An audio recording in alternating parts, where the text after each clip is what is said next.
broadcasting. Blog Talk USA. Are you tired of waiting for change? 1012, and it gives me 1,250 feet. Texas. Announced the arrival of the flight from Los Angeles and Chicago.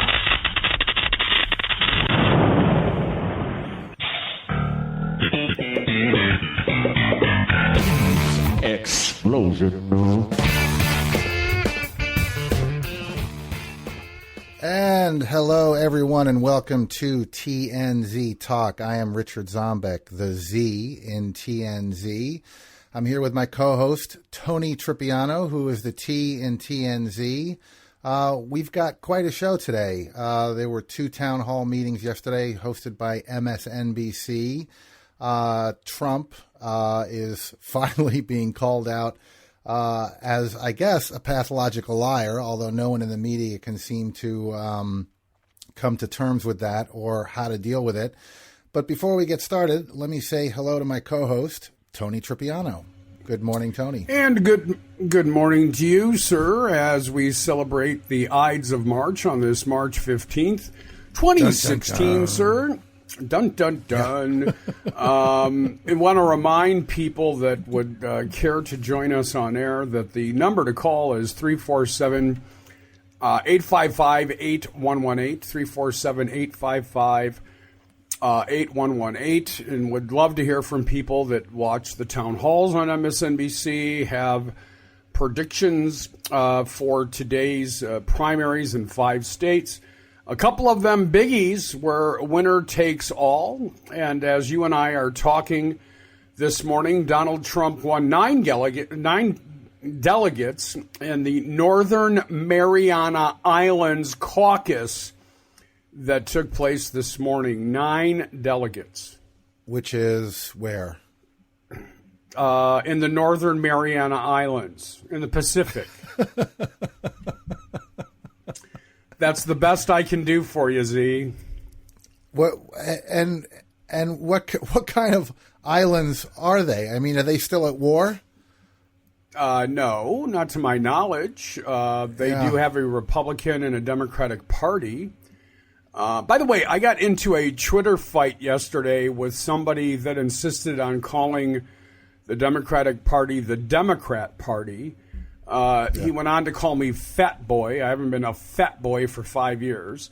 I'm all of 5'10" and 165 pounds, so if that makes me fat, well, so be it. So I told the guy he needed a civics lesson, that there is no such thing as a Democrat Party. And he went on to tell me that he was smarter than I was, et cetera, et cetera, et cetera. I said, just out of curiosity, are you a Trump supporter? Guess what his answer was? I can't imagine. It was yes. Oh, well, that's what a surprise. What a surprise that is. Yeah, imagine that. Yeah, they're kind of easy to I've got a couple friends, and I've talked about one of them before, my friend the hippie Mike, we call him. And we've gone back and forth on this whole Trump thing. And, one of the things, and I think, I've talked about this on the air before, is in a way, Trump being a nominee and being out there, he is kind of bringing the cockroaches out. But what I'm finding a little terrifying is that there seem to be a lot of cockroaches. We seem to have an infestation, and it's getting a little terrifying at this point, like Move to Canada terrifying. And you and I were talking a little bit about this morning, where I said, well, I mean, he's not going to win the general, and what did you say, Tony? I said you and I agreed that he wouldn't get past the first week, and guess what happened? I'm not ruling anything out. Yeah, it's just if he takes these, what do we got? 5 states today in the primaries, and some are winner take all. 5 states, Ohio and Florida, are winner take all. That's a big deal. Well, if he takes the 5 states, he's got the nomination. It's a lock. No question. What if he takes all but Ohio? Well, then it's not a lock. All right. Yet. Still a big day. Yet. And I don't don't day. Really. You're ignoring me. It's still a big day. I agree. I agree with you. Are you in denial? I think I might be. Well, I posted a video this morning from the Democratic National Committee, the 5 stages of grief for the GOP, and obviously one of the stages is denial. It really is quite a good video. I just you got to wonder how long Reince Priebus stays around no matter what happens in this election. Well, I mean, why wouldn't he? I mean, you think they would replace him? Hell yeah, they'd replace him. Yeah. The chair of the party serves at the pleasure of the establishment. And for the Democratic Party, that's the President of the United States, Barack Obama. For the Republican Party, lobbyists, Mitt Romney, I don't know who the establishment would be. Mitch McConnell? Mitch McConnell? Here we Paul go. Ryan, perhaps? And by the way, Obama's rumored to be naming or nominating Supreme Court justice this week, whether or not the Republicans will consider it. And I don't remember who the member of Congress was last week that said, well, if we had a Republican president, I would certainly consider that nominee. But because we don't have a Republican president, it's not going to happen. At least he was honest. Yeah, I mean, that's just that whole scene has gotten. First of all, it's gotten very little press, and second of all, it's just it's as ridiculous as usual. And so I'm looking at the polls right now. Kasich is leading in Ohio, but Tony, not by much. No, within the margin of error. Not by much.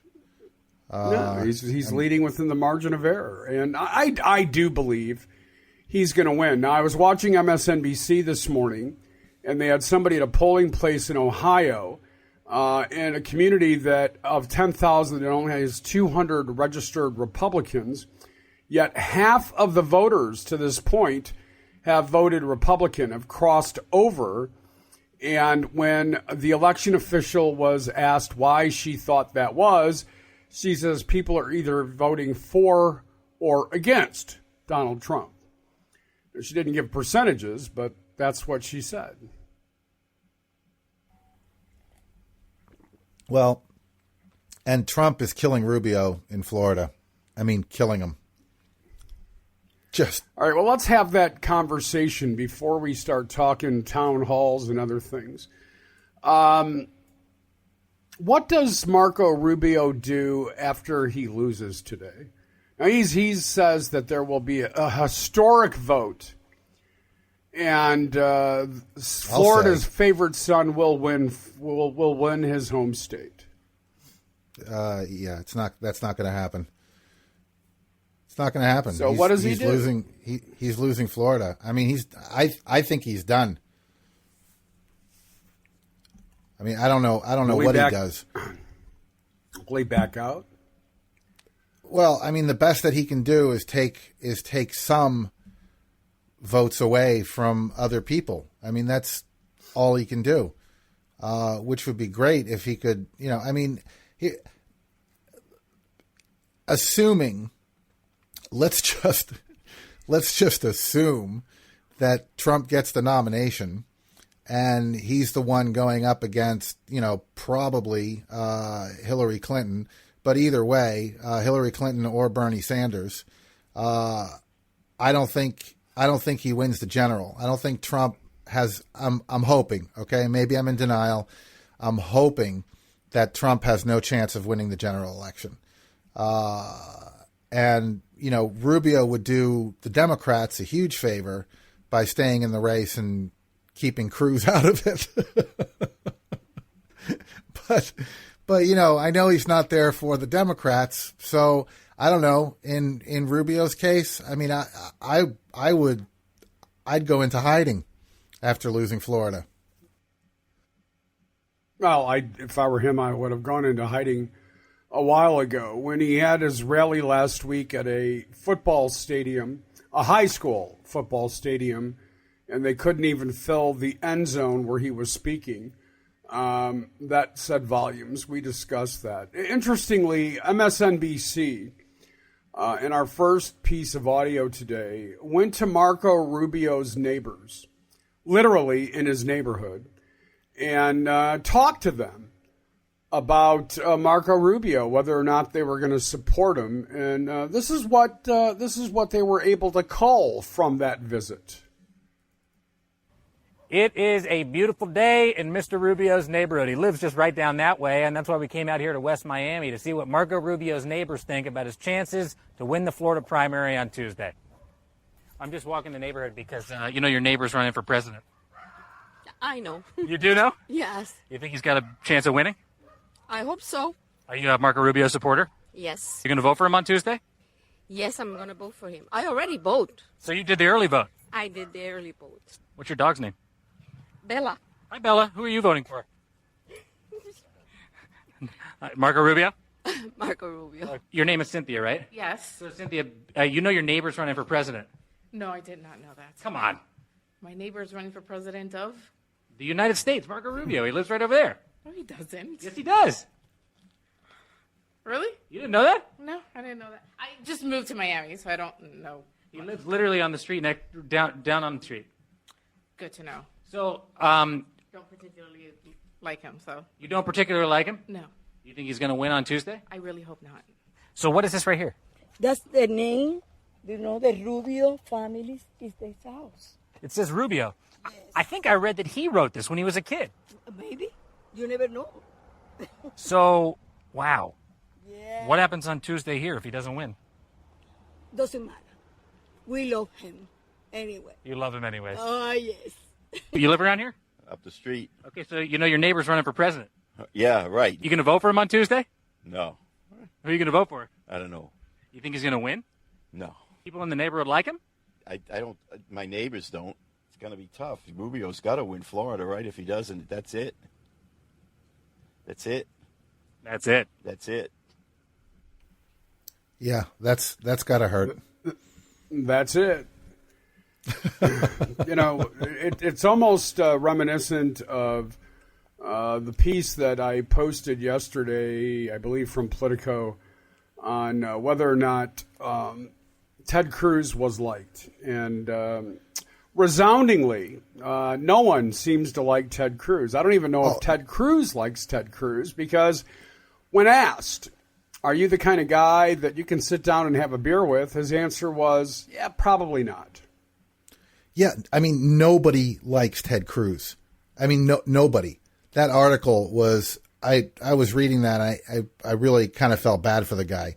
I mean, we're talking people he went to college with, people he works with, people in the Supreme Court who are used to really nasty and cruel individuals, and nobody really had anything good to say about Ted Cruz. I don't, how anyone could be that disliked and still be able to sleep at night is completely beyond me.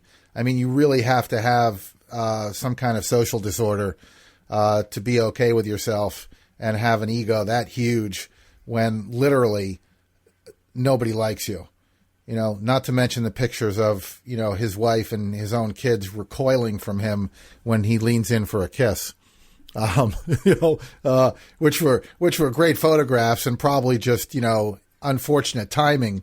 But really, when you read that article and look at just how disliked and hated he is for a myriad of reasons, too. It's not just like he has a toxic character or he's a little rude. They had a number of adjectives to describe Ted Cruz when asked and asked to respond honestly.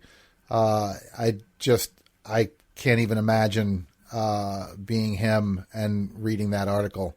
But again, I'm super sensitive, and he's obviously not. So, right. Well, obviously, words like a-hole, creepy, arrogant, grumpy, and those were the nice ones. I thought one of the quintessential moments in that article was his work on the George W. Bush campaign. And after he won, he appointed everybody to a White House position except for Ted Cruz. That spoke volumes. So people may want to go check that out. Let's talk a little bit about the town hall meetings last night on MSNBC. They've been doing a series of them over the weekend. They focused on Republicans. Last night was Bernie Sanders and Hillary Clinton's turn. Chuck Todd did the Bernie Sanders town hall. Your buddy Chris Matthews, shockingly, did the Hillary Clinton town hall. Both of them were interesting in their own right. We're going to get to some audio on them whenever you want to play that. But obviously, I can tell by your selections that, you thought Bernie did a better job. Well, here's what I found interesting, okay, is in a comparison of the two, Chuck Todd is generally not very friendly to liberals, and he tends to let conservatives on his show get away with a lot, which is what we've talked about, and we've got some audio kind of relating to that also from Lawrence O'Donnell, and Chuck Todd, I thought, was a good interviewer and a good person to run the town hall with Bernie Sanders, only because he's not that friendly. And Chris Matthews, for a show called Hardball, I thought it was a real softball interview, and I do have issues with the relationship with Clinton's campaign, the Clinton Foundation, and Chris Matthews' wife, who's running for office in Maryland. And I found the Clinton interview to be more like a fireside chat than a campaign and potential nominee interview, whereas I found Bernie Sanders was getting a lot of good questions. In fact, let's play the clip where one of the kids in the audience, and I say kid because they're college graduates, is asking Bernie Sanders basically about what does my future look like, and ironically, the kid wants to work for Wall Street. So let's play that clip first. At The Ohio State University, and we're going to continue our town hall with Senator Sanders. Mitch Kasich, I believe, has the next question. Mitch? Welcome to Ohio State, Senator Sanders. Thank you. My question is, what do you say to the students like myself who may want a career in Wall Street or big business? It seems like you spend quite a lot of time demonizing big industries that I see my future in. Well, Mitch, you have the freedom as an American to work any place where you want and do what you want to do.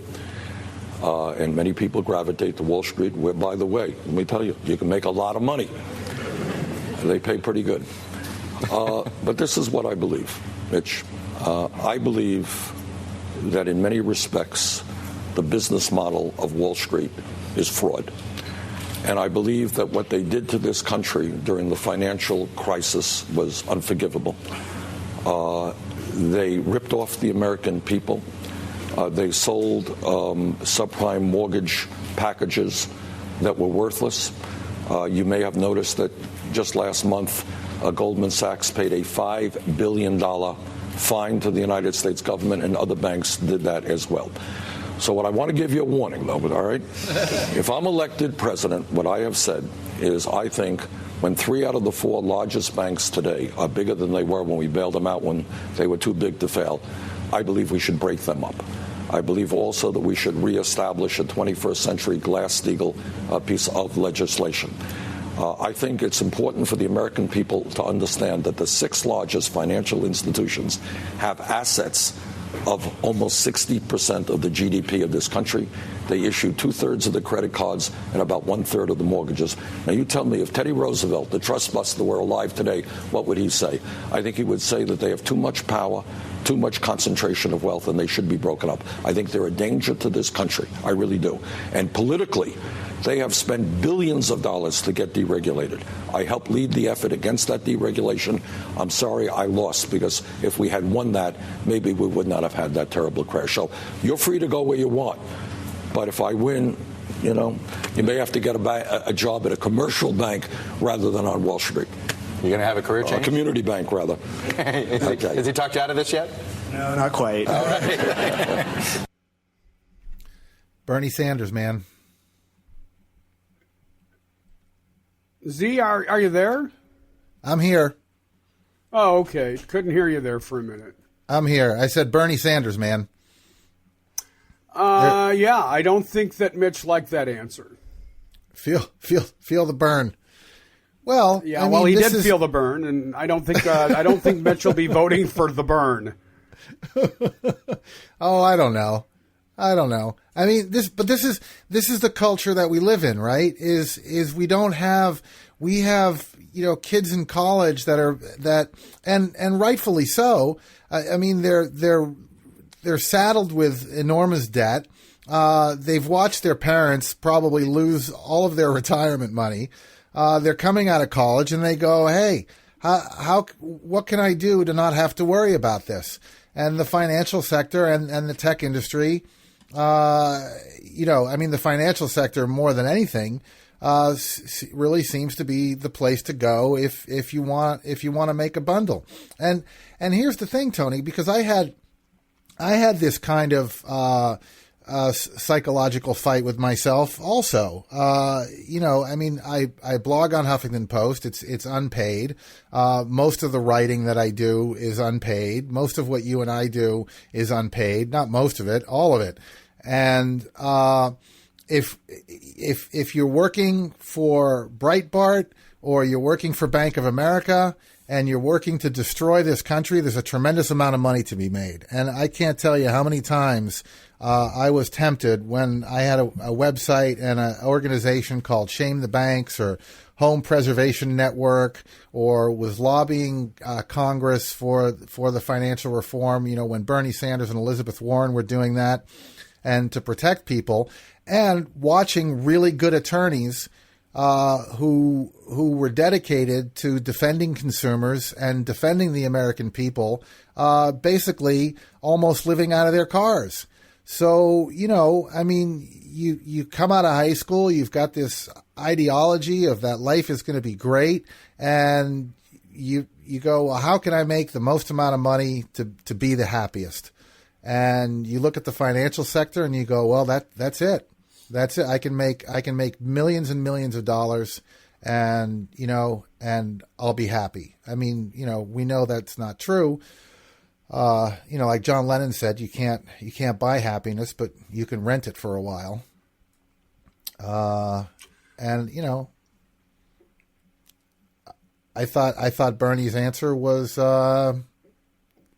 very Bernie-esque.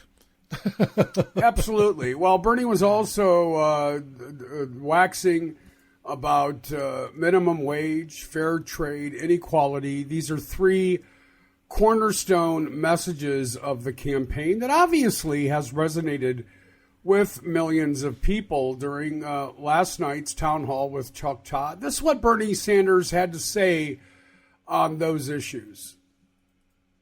All right, so the point is, it gets back beyond trade. It gets back to why haven't we raised the minimum wage to above $7.25 an hour? Why don't we have pay equity in this country? Why is our infrastructure collapsing and Republicans want to give hundreds of billions of dollars in tax breaks to the top 1%? The answer is you got a Congress that works for wealthy campaign contributors and not for ordinary Americans, and our disastrous trade policies are part of that process. And this is the kind of stuff that he's been saying. Well, yeah, and he's been saying this for 20 years, right? I mean, this is the kind of stuff that he's been saying over and over and over again.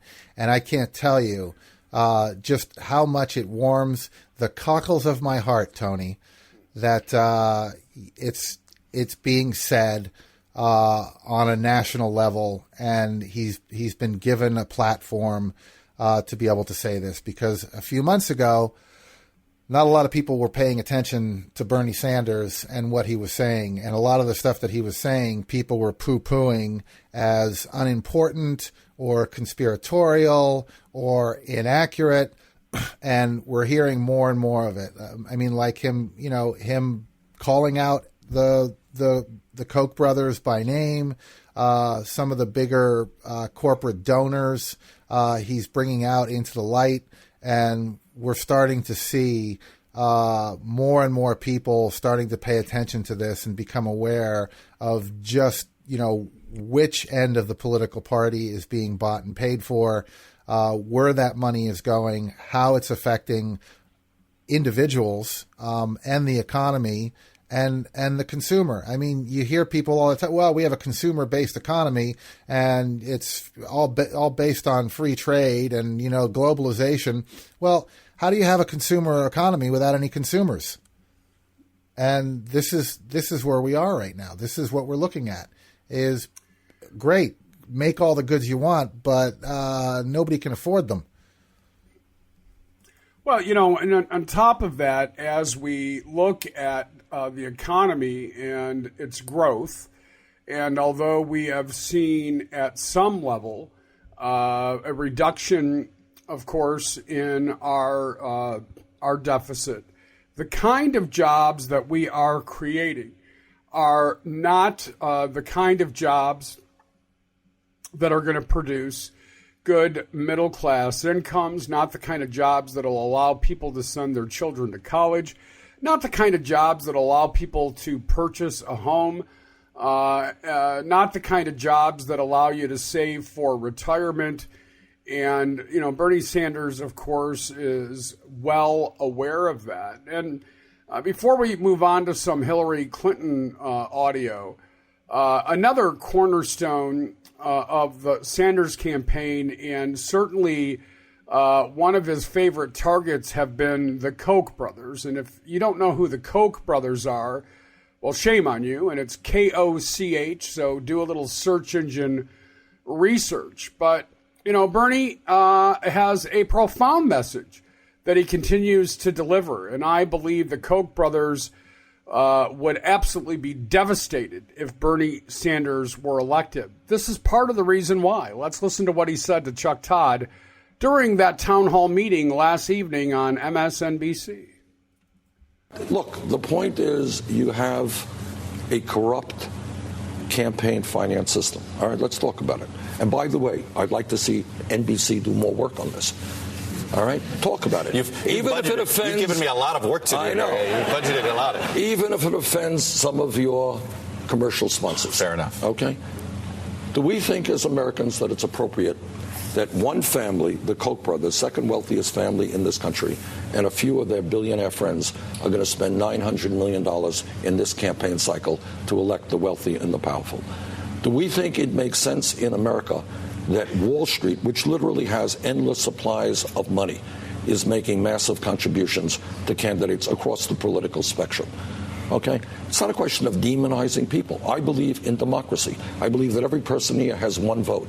I do not believe that Wall Street, a handful of Wall Street, business people, or the Koch brothers should be able to buy elections. I feel passionately about that. And that is why I'm going to do everything I can to overturn Citizens United. And you know what else I'm going to do?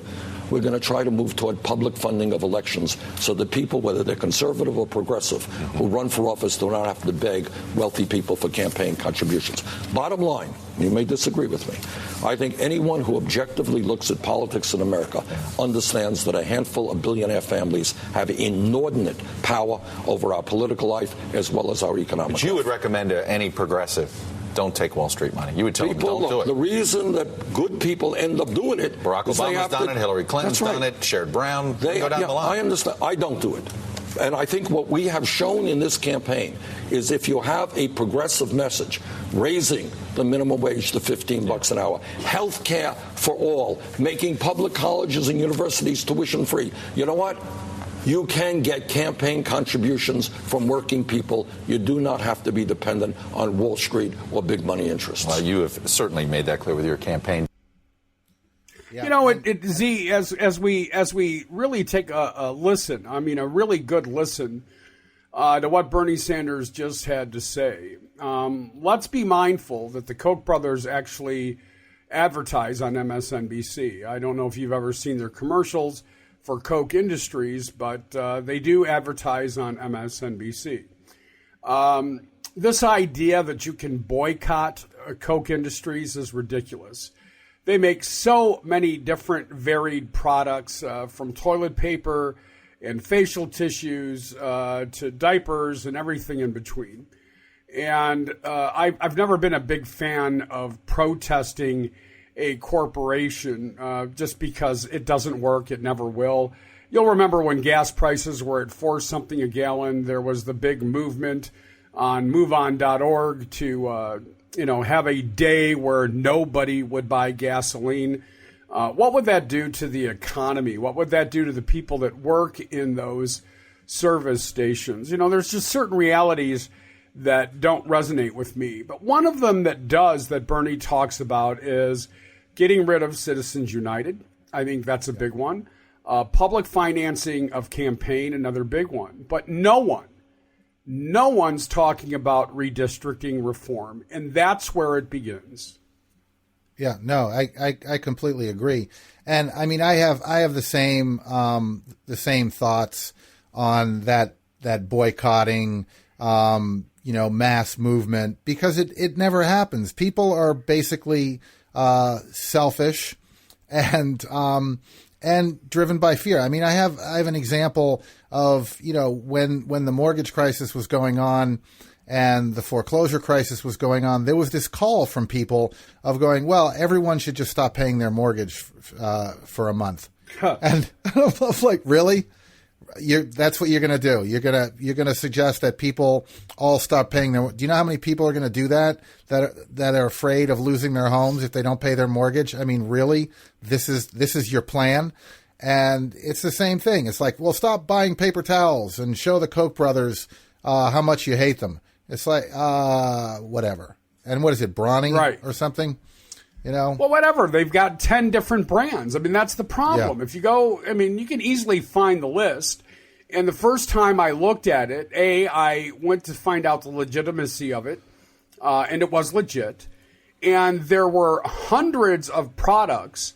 Many of them were in my home.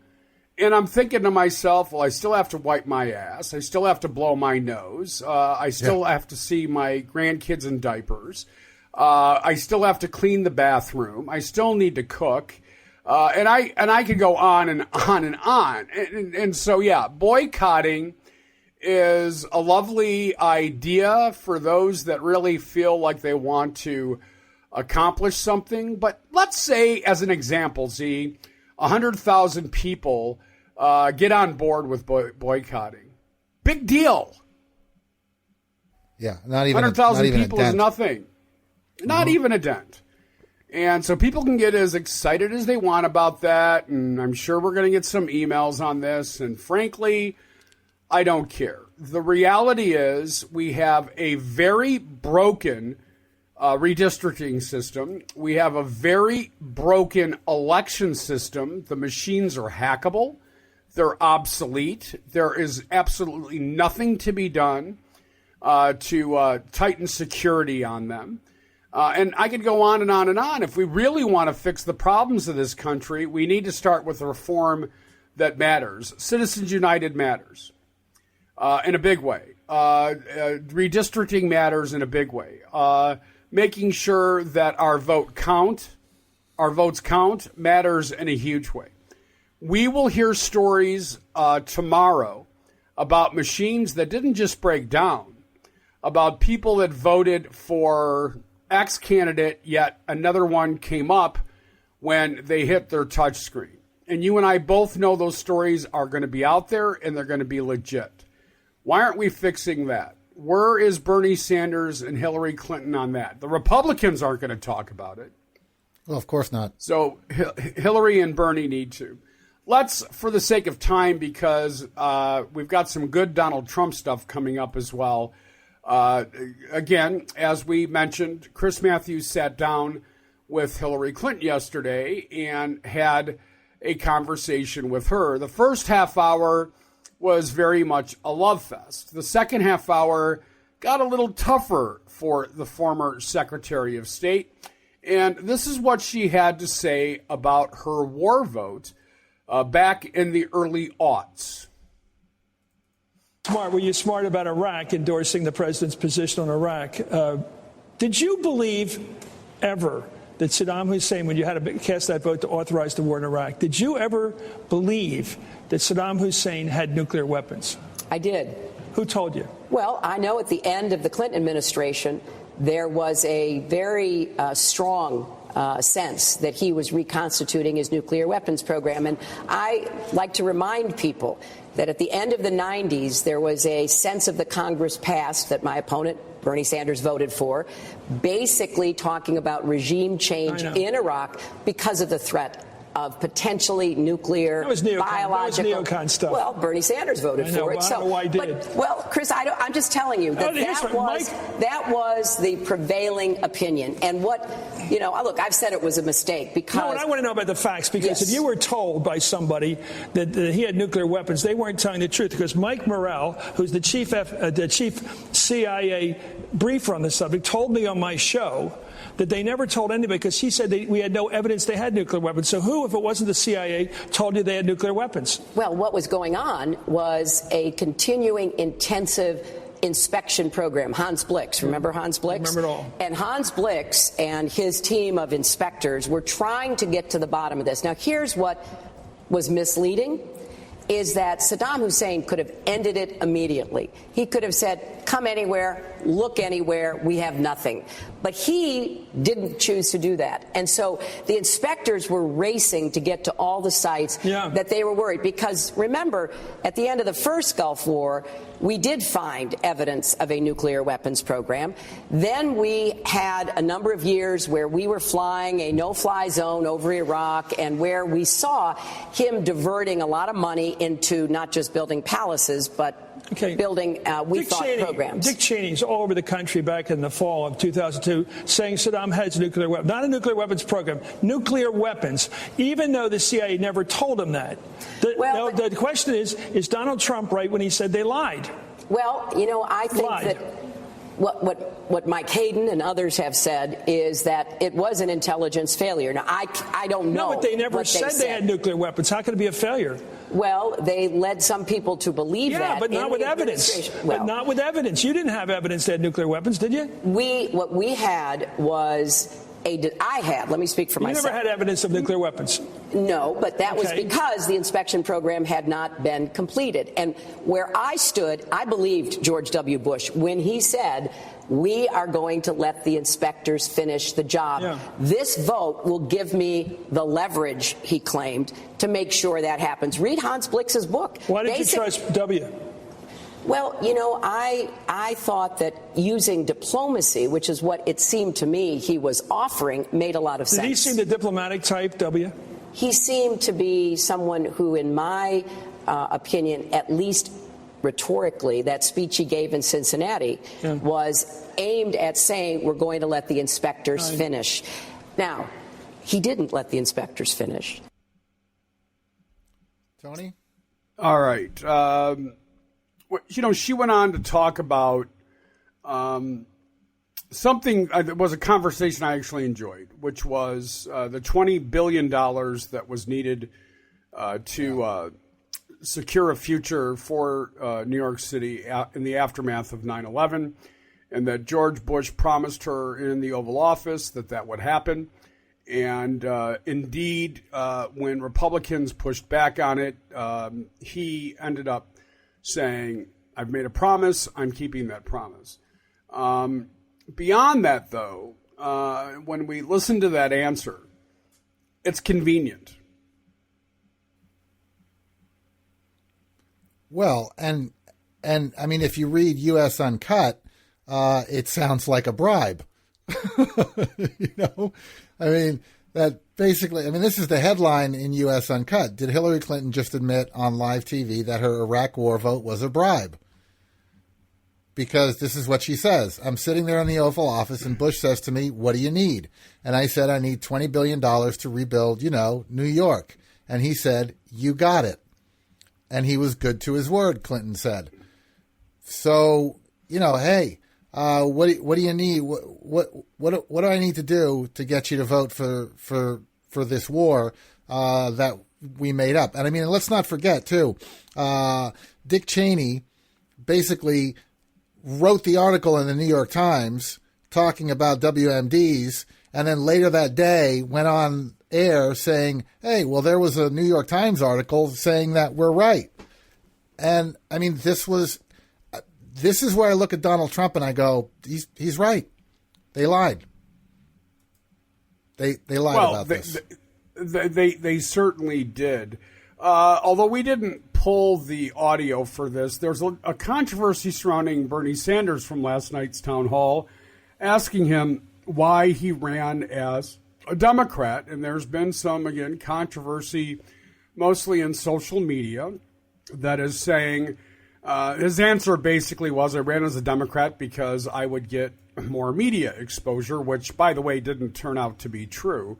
God knows he's been ignored by the mainstream media until the last month, and certainly without his victory in Michigan, he would still be far off in the distance. I don't understand the controversy, and I stand by his answer. Bernie Sanders had no choice but to run as a Democrat, in my opinion, and I'll tell you why.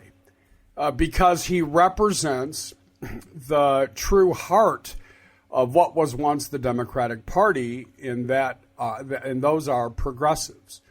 And it's obviously been true, because look what he's accomplished, see?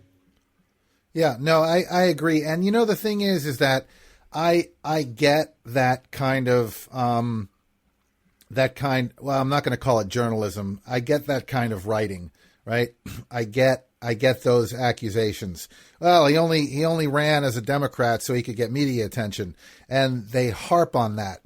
And then by the same token, I understand what he's saying, and I also have to check my own motives and say, well, am I letting that slide because I like Bernie Sanders, or and I do the same thing on the other side. Am I really angry at this comment because I don't like that person, or, did I roll my eye? And I mean, we all do that, right? We listen to our favorite candidate and we go, I mean, look what's happening with Trump, right? I mean, go out and kill people. And his supporters go, well, he's got to say that to get people excited about voting. And the rest of us are looking at that absolutely horrified that he's inciting violence, but his supporters are going, yeah, but he doesn't really mean it.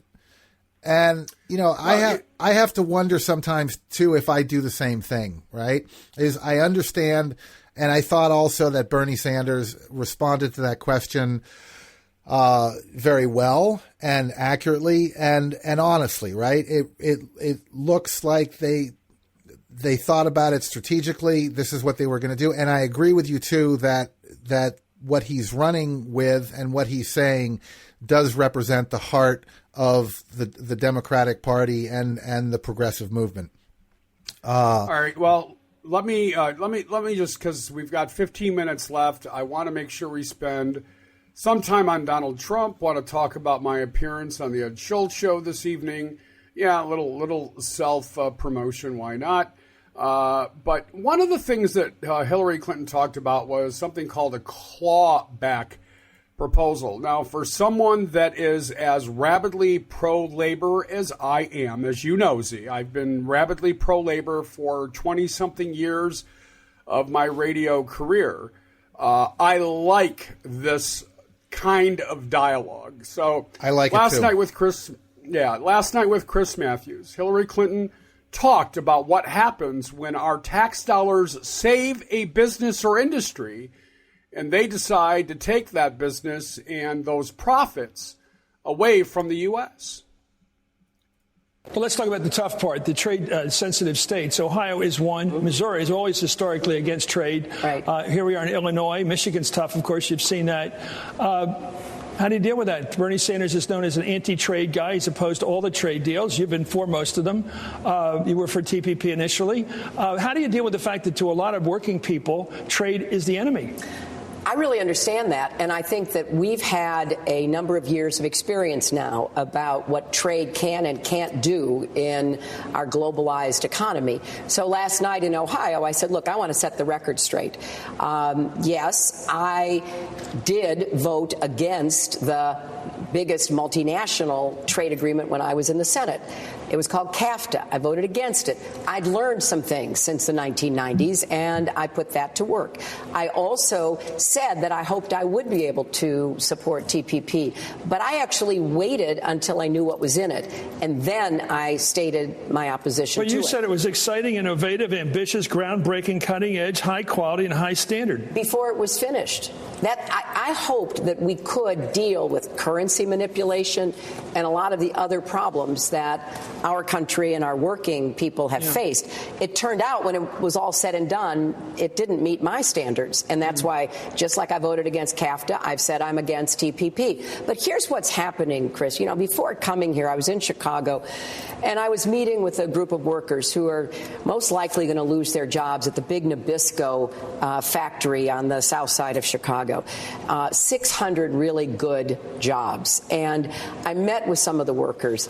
And what this company is doing is taking those jobs, sending them out of the country, and turning around and basically saying to the workforce, too bad, we're done. You know, we're not going to be there for you. When that company and its predecessors had received millions and millions of dollars in taxpayer benefits.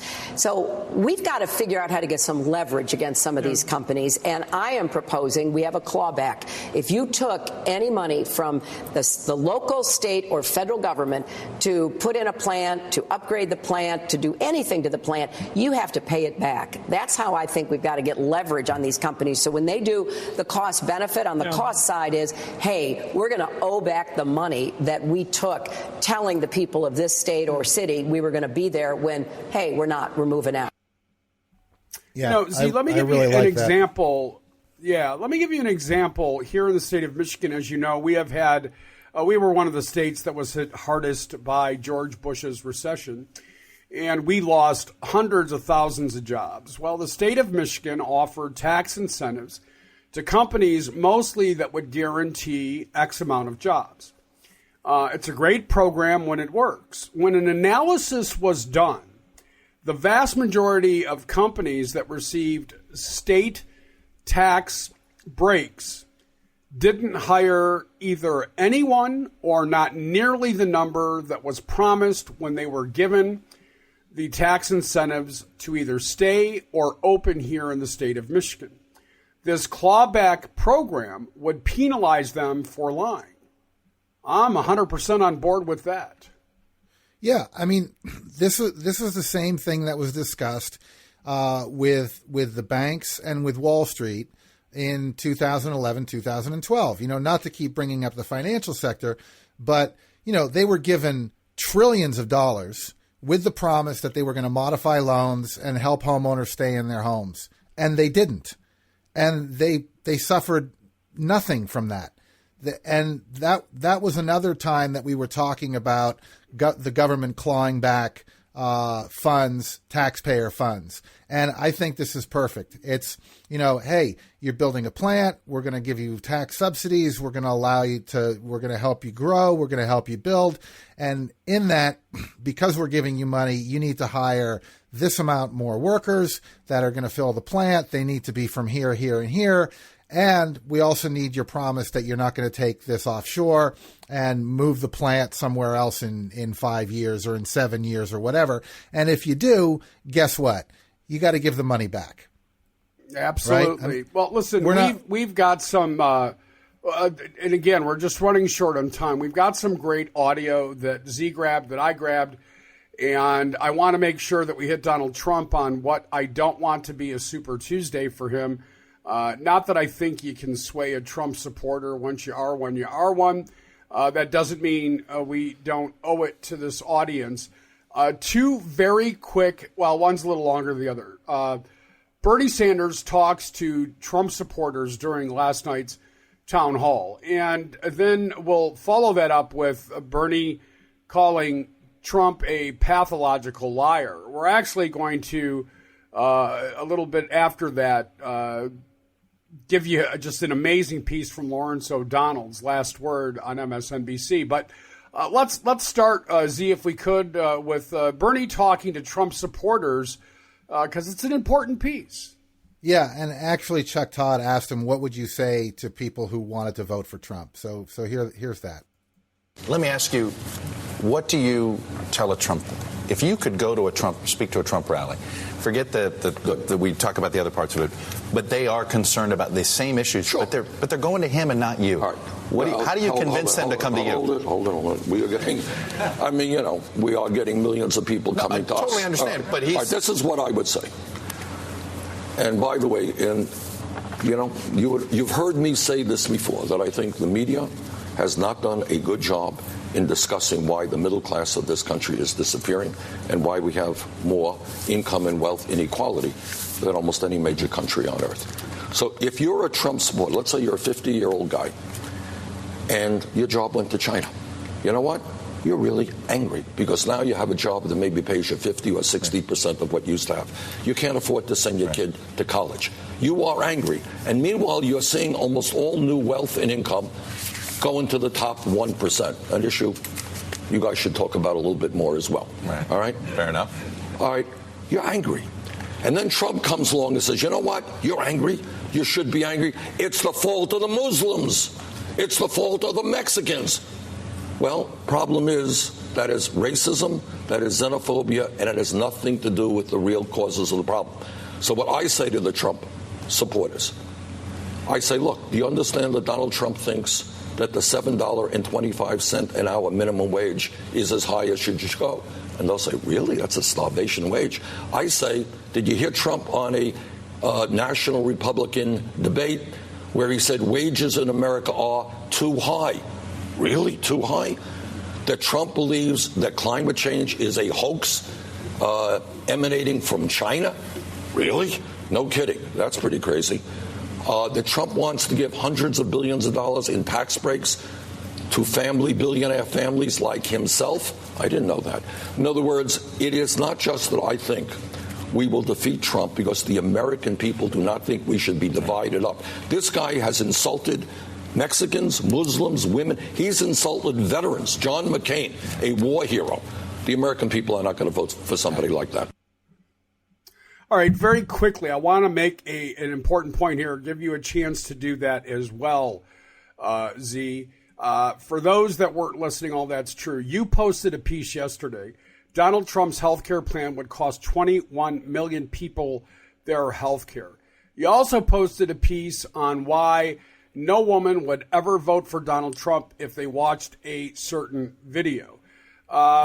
This guy's dangerous. Yeah, and my problem with this is that, a lot of this is out there, a lot, and his supporters, they don't seem to care, Tony. So, I mean, I like what Bernie Sanders had to say. I like that he's speaking to a level of saying, look, this is what would happen if this guy got elected. unfortunately, I don't think his supporters care. I don't think they care, because I don't think they think that they're part of that. I don't think they think that they're the ones that are not going to get, that they're going to have to survive on minimum wage, or that their insurance is going to be affected. And I get that, but it's not them that we're trying to change the minds of. It's those that may not vote that we're trying to change the minds of. They do care. Let's get to that Lawrence O'Donnell piece. It's about all we have time for, but I think it's an important piece. Yeah, I'll play that right now. I've never met people like politicians. They are the most dishonest people I've ever met. This guy's a pathological liar. What do you mean by that? What I mean by that is... That's almost a clinical... well, it is. Yeah. Bernie Sanders is right, and yes, it is clinical. Donald Trump is a pathological liar, and the news media, for the most part, has no idea how to deal with him. Television news, in particular, needs new rules about how to deal with a pathological liar running for president. For example, last week on election night, every cable news network carried Donald Trump's 40-minute victory speech in its entirety, and it was filled with lies from start to finish, and the networks then devoted virtually no time to reporting or analyzing those lies for that audience that just heard them. Donald Trump got away with every one of those lies on live television to that huge audience that night. And then the next day, some of those lies were taken apart in news articles for a much smaller audiences and on some television shows for a much smaller audience than saw that huge election night coverage of his speech. Television news has always worked on the assumption that politicians will not try to get away with outright provable lies live on TV where everyone can see them. A few cable news shows don't make any attempt to correct those lies because the shows are basically cheering for Donald Trump anyway. But the so-called establishment media, where neutrality is prized, is failing miserably in dealing with a pathological liar.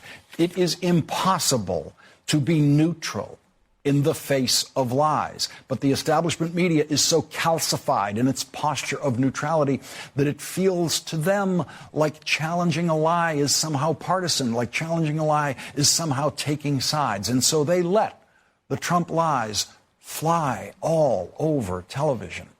No Trump interviewer on television has ever attempted to correct every lie that Donald Trump has said right to that interviewer's face. Donald Trump knows that the faster he talks, the more lies he can tell, and the faster he talks, the harder it is for any interviewer to keep up with his lies. How many lies does Donald Trump tell? Politico has actually tried to count them. Politico studied 4.6 hours of Trump talk last week, and they found one misstatement every 5 minutes on average. Yeah, lying every 5 minutes. You and I have talked about this, right? I mean, we've talked about this a lot, about how the media, and even to a degree of, one segment where Chuck Todd basically admitted that they are afraid to challenge politicians on air because they'll lose access somehow. This is basically what we're left with. And this always surprises me is they'll say something and nobody goes, wait a minute, that's completely untrue. Stop right now. What you're saying is entirely inaccurate. And I'm left with, does the reporter or the journalist or the interviewer not actually know the facts and is just assuming that the person he's interviewing is telling the truth or got some information somewhere that the interviewer doesn't know about? And, I can't allow myself to think that journalists and reporters on news channels are ill-informed enough to think that a candidate is telling the truth when they're saying certain things. And very quickly, go ahead. And the alternative to that is that they don't care. All right. Well, and then we need to remind this audience that reporters take their marching orders from the top. If you're at Fox News, it's Roger Ailes. If you're at MSNBC, I forget the guy there, they take their marching orders from the top. So let's keep that in mind. That's another way of saying Donald Trump is great for ratings, and let's not piss him off too much. Two things very quickly. For those that are interested, going on right now are live congressional hearings on what happened in Flint. The former mayor is testifying today, along with some other top officials from the EPA. Everybody is pointing the finger at Michigan Governor Rick Snyder this morning, and it may be worth your time to watch, number one. Number two, this evening at 9 p.m. Eastern Time, I don't know why, but Ed Schultz has asked me once again to come on and opine about today's election results, so I will be doing that. And I will post a link to the live show, which Z was nice enough to find for me, before I leave for the studio this evening. With that said, we're running a little late, Z, but how can people get more information on TNZ Talk? It is so easy. It's tnztalk.com. Facebook, Twitter, support, feeds, iTunes, everything you need to know. Everything you always wanted to know, but were afraid to ask about Tony Trippiano and Richard Zombeck, the T and the Z in TNZ Talk. All right. Well, that is going to clean it up for us today. Only can imagine, Z, what tomorrow's show will be like, but it will be interesting. And little Marco, if you're listening, yeah, dude, you're toast. With that said, that'll do it for us today. I want to thank everybody at Blog Talk USA, Ron Spikes, Rihanna, and everybody that makes this possible, including my partner, Richard Zombeck. I'm Tony Truppiano, and as always, I ask as we ask that you be well. Oh yeah, can you feel it? Just over the credits, just riffing now. Words and chords. Not the poetry and the real thing, but not bad for an ad-lib. Not good, but...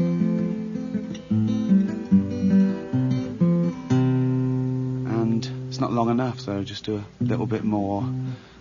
And that's nearly done. That's the final credit there. That's the end.